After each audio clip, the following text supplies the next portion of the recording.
Hello, everybody. Welcome back to the NBA Front Office Show. Happy early Thanksgiving coming up tomorrow. That's exciting in and of itself.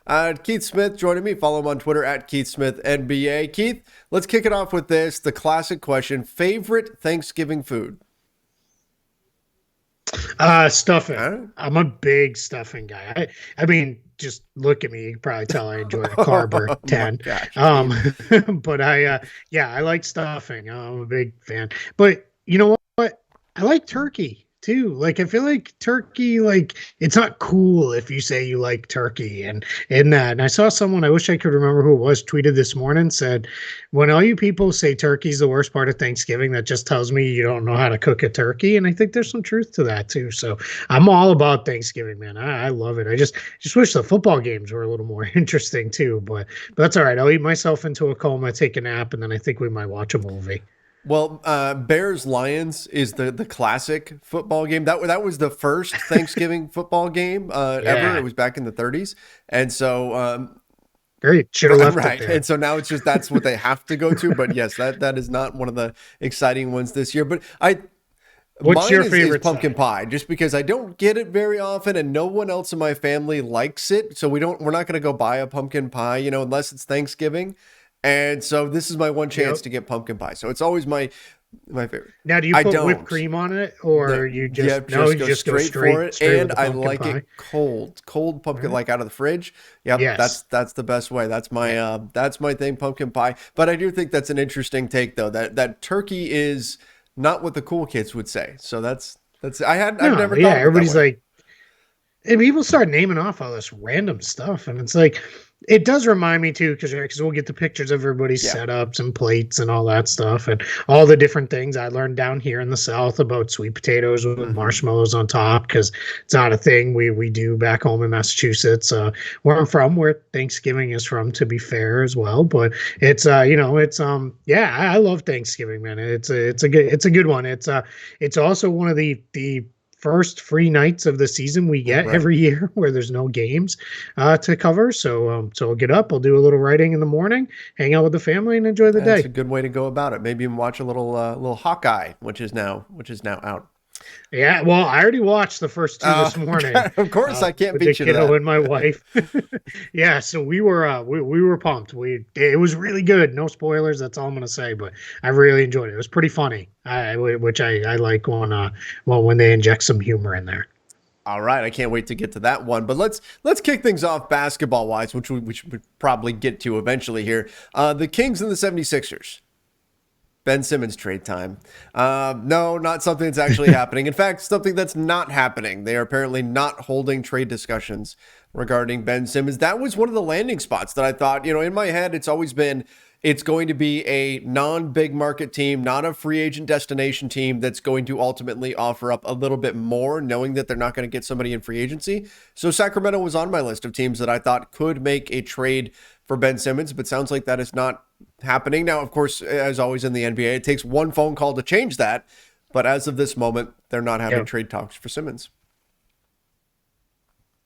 And it makes some sense, I guess, ish, more from the Philadelphia side, which maybe sounds odd to say, all things considered. But Philly has they're really happy with Tyrese Maxey as their starting point guard right now. Tyrese Maxey, if folks haven't been watching, he's at 18.7 points per game, 51% from the field, 39% from three, 88% from the free throw line on 3.5 attempts per game. Also about 4.6 assists, 3.2 rebounds. He has really stepped forward in a big way after what was a good, encouraging rookie season. He's kind of made that leap here in the second year.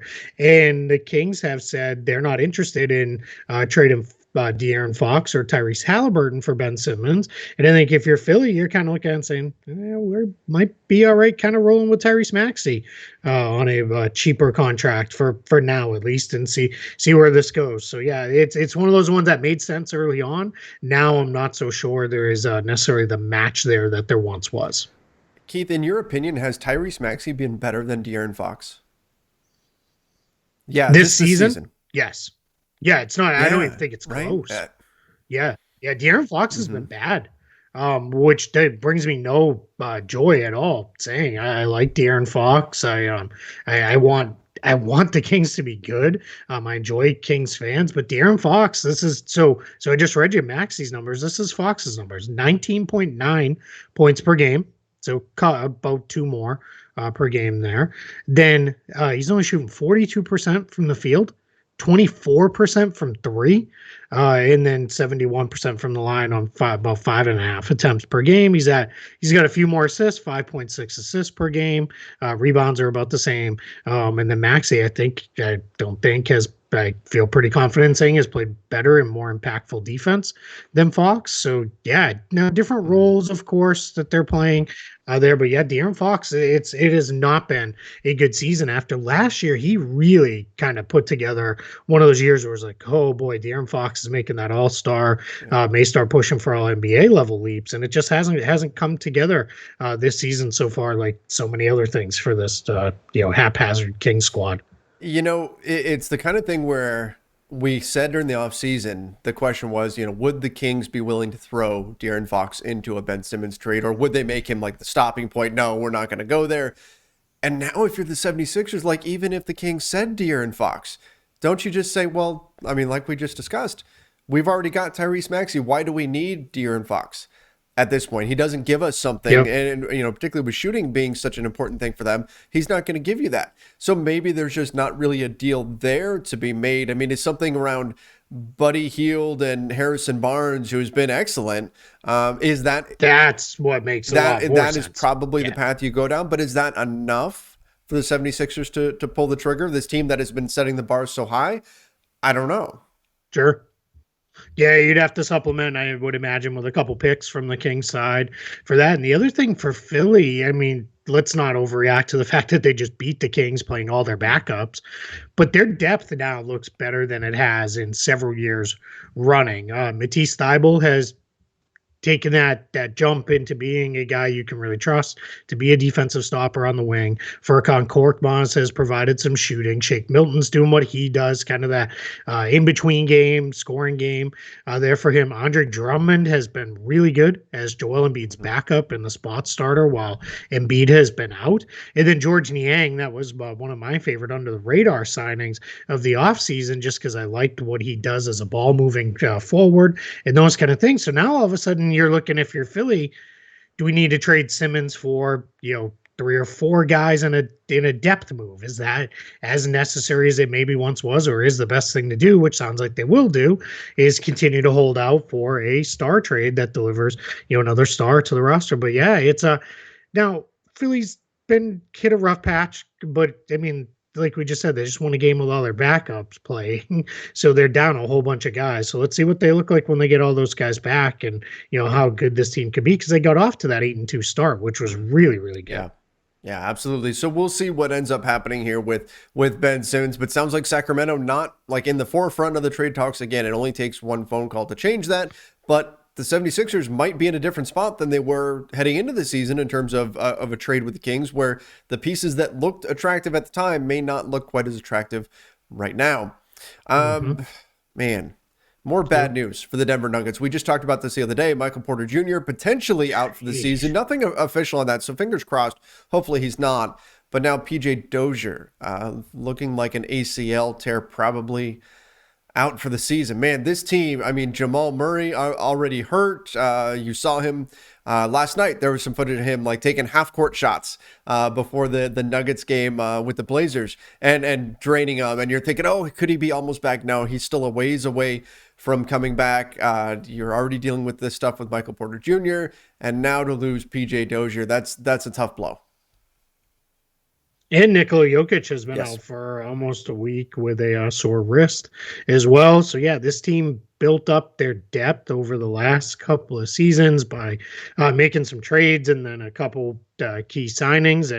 And boy, they're going to have to lean on it now. PJ Dozier, too, I don't know if people realize how key of a rotation guy he has become for this Nuggets team. He's their swing guy. He plays a lot on the wing, does a lot of different stuff for them, unlocks some lineups where because he can handle the ball, they can go a little bit bigger at times than what they usually do. So it's a tough loss. It sucks for Dozier too because he's in a contract year. He's been a guy who's played on minimum contracts to this point in his career. So you'd love to see him get off of that and started as a two-way guy as well. So you'd love to see him, kind of cash in. And now, let's see what happens as we go into free agency. But yeah, there was somebody posed the question of, if you're the Nuggets, do you look at it and say, do we need to rush Jamal Murray back? Or do we just say, all right, let's let this thing go, because who knows, where they'll be come, the end of the season. I think they're still a playoff team, but they're now out of that contender mix at the top of the West. I think they're in the spot that we had the Lakers in last year, which is just get healthy by playoffs and then see what happens. Obviously, you hope that things work out for Michael Porter Jr., but just stay in the playoff mix. Yeah. And then go from there. And hopefully health comes around and you can hit your stride later on in the season, because it's going to be a while before we really see that team at their full potential, if we ever see them at their full potential this season. Yeah, Keith, you know what rarely happens in an NBA game? It's a wedgie. I mean, you probably see it once every 10 games or so, maybe something like that. That's just a guess off the top of my head. Yep. As the starters taught us they loved, right, over on NBA TV. And now, what are they? Right. No dunk sink. They love wedgies. Well, last night, the Mavs, in a fantastic game, the Mavs played the Clippers. The Mavs won in overtime. We're going to talk about Luka. We're going to talk about Kristaps Porzingis. But in OT, on consecutive possessions, Reggie Jackson, one player, had a wedgie. Both possessions. So we have to call him Wedgie Jackson from now on. Yeah, that's fair, right? I mean, that's fair. Reggie Jackson, shout out, Boston College guy. Well, let's give a little love there to my guy Reggie. But yeah, that was weird. But the real story from that game, not to step on your wedgie talk, but as enjoyable as it was, Luka was back. Back for the Mavs, played a lot. That was maybe a little concerning. I don't know that 41 minutes was in the cards for his first game back. And this was good news, because we had heard when he went through 5-on-5 the day before, there was when reporters were let in, they'd heard him kind of grabbing at his knee and letting out a yelp of pain and that. So, but clearly was good to go. Looked pretty good to me. Looked like Luka. Kristaps Porzingis played another monster game, continuing his strong play. We talked about that on one of our prior episodes from the other day. So yeah, the Mavs kind of rounding into form. Clippers on their side got Marcus Morris back. He's been out for a long time. So that's good for them, because they need some of that forward depth, because Nick Batum is now on the shelf with COVID health and safety protocols. So we'll see. Clearly Kawhi, still out there. But so I want to ask you a question, and I told you I was going to ask, but not tell you what it was pregame. So do you have the standings in front of you? Can you get them up fairly easily? Okay. Are the 10 teams in the Western Conference playoffs and play-in, as it stands right now, is that it? Or are those the 10 teams that it'll be at the end of the year?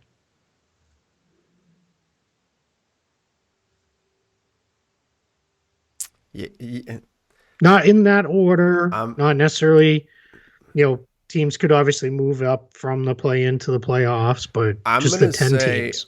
I'm going to say yes, because I'm looking at it and thinking, I'm more looking at it as which of the teams that are currently not in, say, the play-in, which of those teams is going to jump up, and there's nobody that I'm looking at where I go, oh, it's going to be that team. So I'm going to say yes. Yep. That's where I was today too, because I looked to see Mavericks won, where they sit in the standings. I was like, all right, they're good. I mean, we know the Warriors and Suns have kind of been rampaging through the league. Suns have now won 13 in a row, which is just they look great. But I was looking at the rest of the West, and I was like, boy, that might be it. We might have our 10 let's call it postseason teams right now. And in looking at it, I'm not. Yeah, maybe I'm not exactly putting a lot of trust in the Timberwolves. They've clearly not earned that over the Mhm. years. But do the Kings or the Spurs start to play better and make up that ground?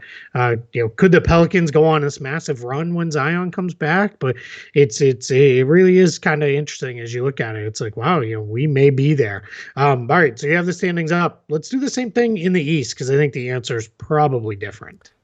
Yeah, Eastern Conference, I'm going to say no. I think the Hawks definitely jump up. I think even the Yeah. Raptors could be a team that make a push up as well as they get healthier and everything like that. Cleveland probably being a team that you would look at that would possibly fall out of things. The Wizards being the surprise team that's in there currently sitting. They were number one for a while, but now they're in the 4 seed. Brooklyn jumped up to where we thought they would be as the 1 seed right now, but the Wizards have been off to such a strong Yeah. start. I'm not going to look at them as a team that's going to drop out. So I would say one of the Hawks or the Raptors, and I'm going to go with the Hawks, jumps up. And I mean, maybe this is too easy because they're currently in the 10th spot, but I would have the Cavs falling out. Yeah, that's where I'm at as well. So yeah, so only one other team. So basically, we just told everybody turn off their TVs and come back and see us in April. Um, so it's I mean, no, it's really not that way. I mean, Pacers could get interesting there if they could ever get and stay healthy, which is already a problem. Again, Karis LeVert's going to be out with a back injury, so we'll see what that looks like. But yeah, the Hawks, I think definitely will get in there, and I think the Hawks will continue this push up. Look at the Hawks though, real quick. 8-1 at home, 1-8 on the road. Easily the most drastic home road Yep. split in the NBA. The Trailblazers are pushing it real close. They're 9-1 at home and 1-7 on the road. So they're I guess they're right there for the same thing. That's just odd to see that much of a home road split. From those teams that are similar-ish, right? Good Mm-hmm. teams, but not great teams. Playoff teams, but not real contenders or anything. So that was it. There's just a little aside there. I thought that was interesting as I was taking a peek at the standings. I try not to look too much at the standings Yeah. early in the year. I generally start looking like more once we get into December and start getting a sense. But I was trying to check. I wanted to see how many games in a row Phoenix had won, and I knew that's the easiest way is to just pop in there. So, and then boy, Houston Rockets, Oh. 15 straight losses. That leads us maybe into our next topic. Mm-hmm. Is Steven Silas gonna make it through this season with the Rockets? He's we'll see. Jake Fisher, Bleacher Report, had a mention that I'd say at least the takeaway from it is the seat is getting pretty hot. There's questions about the development, questions about the rotations, the playing time that veterans are getting, all those kind of things that I think we worried about a little Mm-hmm. bit with the Rockets. And it's tough because I had a couple people say, but aren't they supposed to be Yeah. bad? There's bad and there's completely non-competitive, and they are completely non-competitive, and that's not where you want to be. Bad is fine. Oklahoma City, Orlando, Detroit, they're all bad, but they for the most part have been competitive. Houston has not been even competitive in these games. Boston absolutely mauled them in the last time they were out and played, and it was never even close. Yeah, I mean that's the thing, right? It's a very fine line you have to walk, right? Because I mean, there's Oklahoma City Thunder fans right now that I've seen saying, "Oh, we're winning too many games." Right? Yeah. Like it's Yep. this fine line where you want to lose games if you're a rebuilding team because you want those ping pong balls to be in your favor. Although I know the odds have flattened a little bit, but still, you want those ping pong balls to be in your favor. But so you got to be bad, but not too bad. You've got to be good enough to where you're in. We want you to lose every game by one, right? That's pretty much the message from the front office. We want to have hope for the future. We want to have promising young players developing, but still lose a lot. Well, the Rockets have maybe just lost Yep. a little bit too much, but I think that beyond the record, I mean, the point differential, they have the worst point differential in the NBA, not a surprise, and negative 11.2. But the big question, the most important thing for the Rockets is, are the young players developing under Steven Silas? If the answer is no, that's where you make a change. Like, yes, the record is bad, but they are supposed to be bad. Are they a little bit worse than they thought they would be? Sure, maybe that's a little bit of concern, but the top priority is developing those young guys. And so that, I think, is where the Rockets and their front office, if they're going to make a move, that's where they have to be focused. That's what you're judging this team on, not so much the record as ugly as it is right now.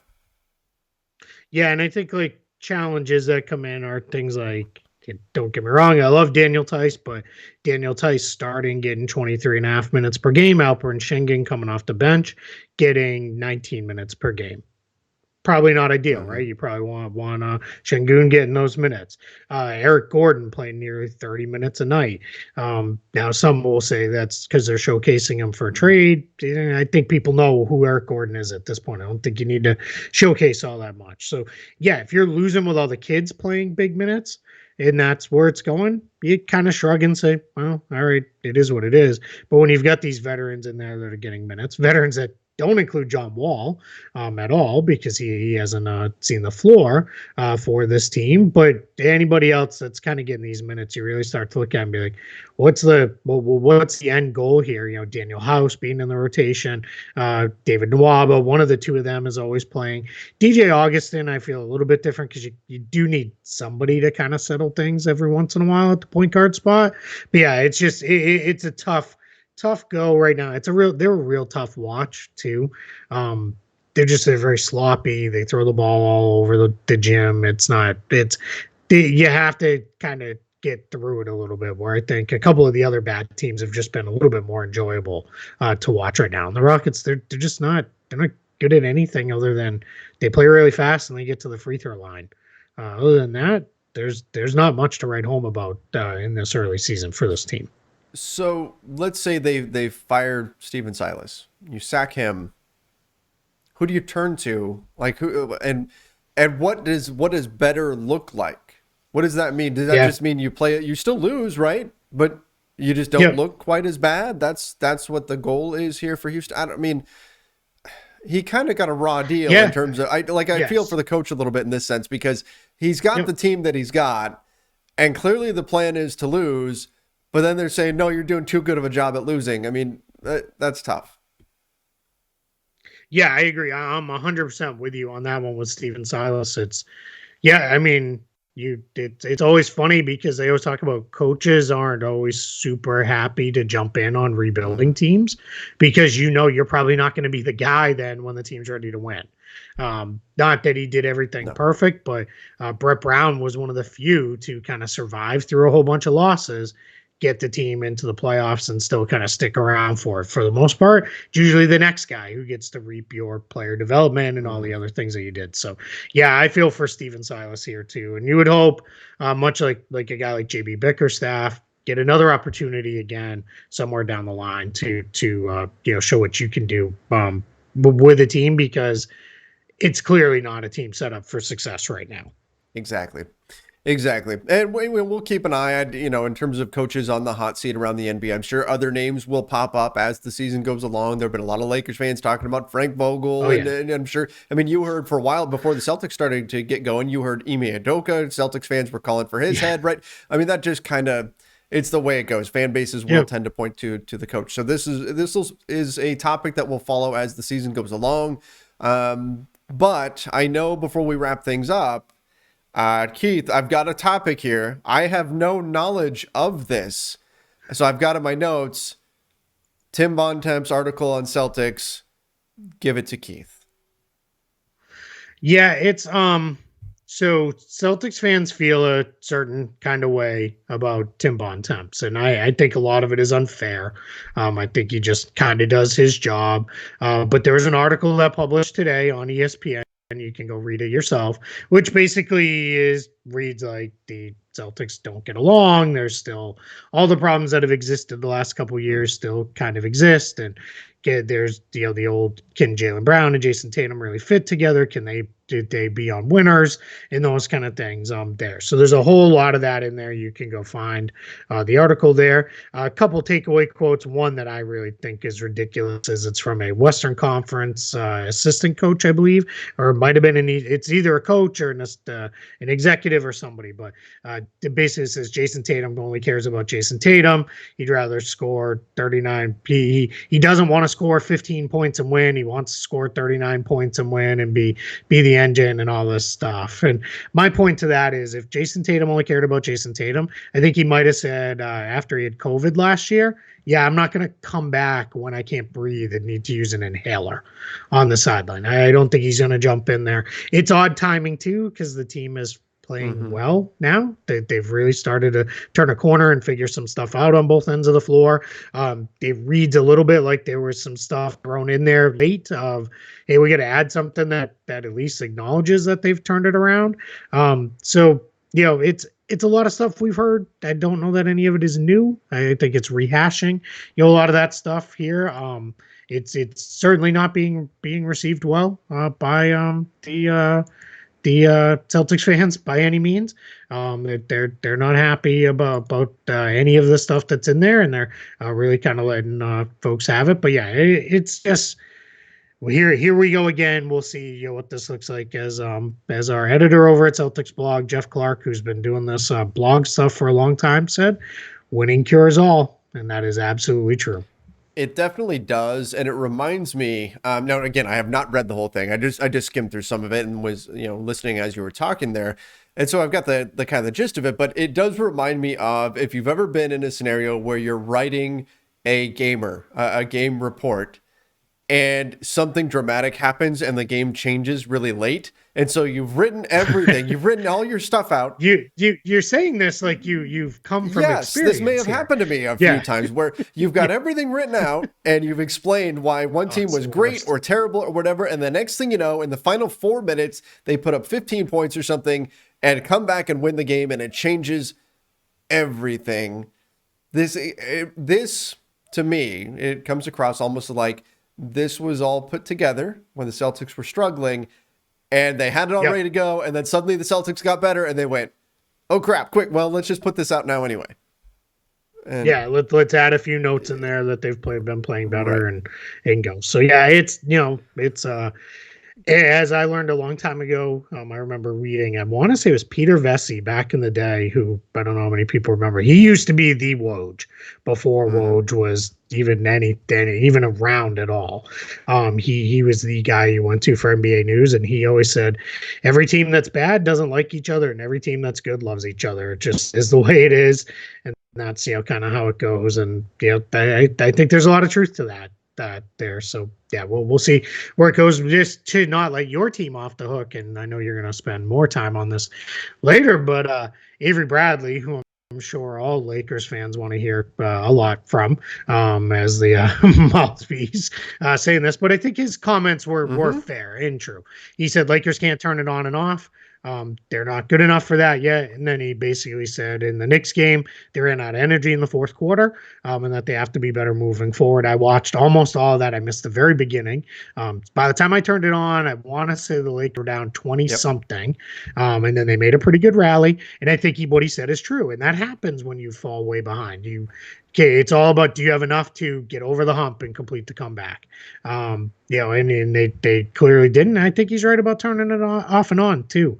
I think there's definitely some things there. When you're a team like the Milwaukee Bucks that has kind of been really good for a few years, won the championship last year, maybe you can turn it off and on. The Shaq and Kobe Lakers, I think, are maybe the prime example of that over the last.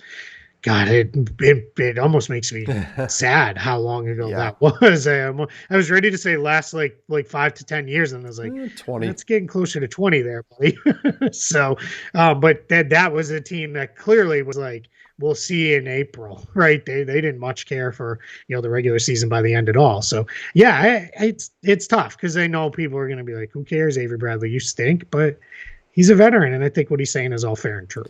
No, yeah, I actually think that Avery Bradley's comments, which, by the way, I do an in-depth video on Bradley's comments for Lakers Nation. That'll be over on the Lakers Nation YouTube channel. But I think his comments will be very well received by Lakers fans because he's saying exactly what Lakers fans are saying, that you can't do that. They're not good enough at this point to coast through part of a game, to give up a 10-0 run to start the game, to go down by 25 and expect to come back and win. Now, they came back and tied it, but they couldn't get over the hump. So there was nothing that he was saying that isn't already being said, that Lakers fans aren't already saying. that you simply can't do that. This team has been so hot and cold. And for a while, it was just cold and cold. But now we're starting to see little, spurts here and there where they kind of look like the players that we thought they would be, the team we thought they would be, the Westbrook that we thought he would be. We're starting to see some glimpses, but it's not a complete picture yet. We're seeing stretches of games where they turn it on and they simply aren't good enough to do that. They can't spend half the game messing around and then go, okay, now we're going to try and come back and expect to win. So I think his comments are on point and will actually be very well received by Lakers fans because he's 100% right. And he actually had a really nice night. He had 15 points and 9 boards last night against the Knicks. Was solid hitting shots from 3. So one of his better performances, and I think he's on point with what he said. Yeah.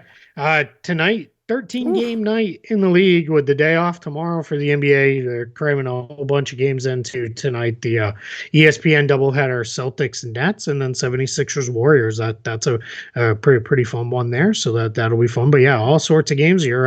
Is this it for the East Coast swing for the Lakers? Are they wrapping that up? So that'll be good for Lakers fans. Get them back, but they'll be able to get out early. Hopefully, this was always the day where I know back when I was in my office job days, I was always looking to slip out a little early today and get started because I usually took Friday off in addition to Thursday, so I would look to pop out. So hopefully people are popping out. If you're traveling for Thanksgiving, please travel safe, be smart, do all the things that you should do. Eat a lot, and as I always say with Thanksgiving, enjoy the food, family, and football. 100%. Yes. Make it a day for family. Enjoy it. A day off from basketball. We're going to take a day off from the NBA front office show and spend some time with family. But I hope that everybody out there has a great one. We do ask that you subscribe to our channel. Don't forget to turn on notifications as well. We always appreciate all the support that we've been getting. And if you haven't subscribed yet, please make sure you do so. Have a great and very happy Thanksgiving. Till next time, everybody. See ya and stay safe.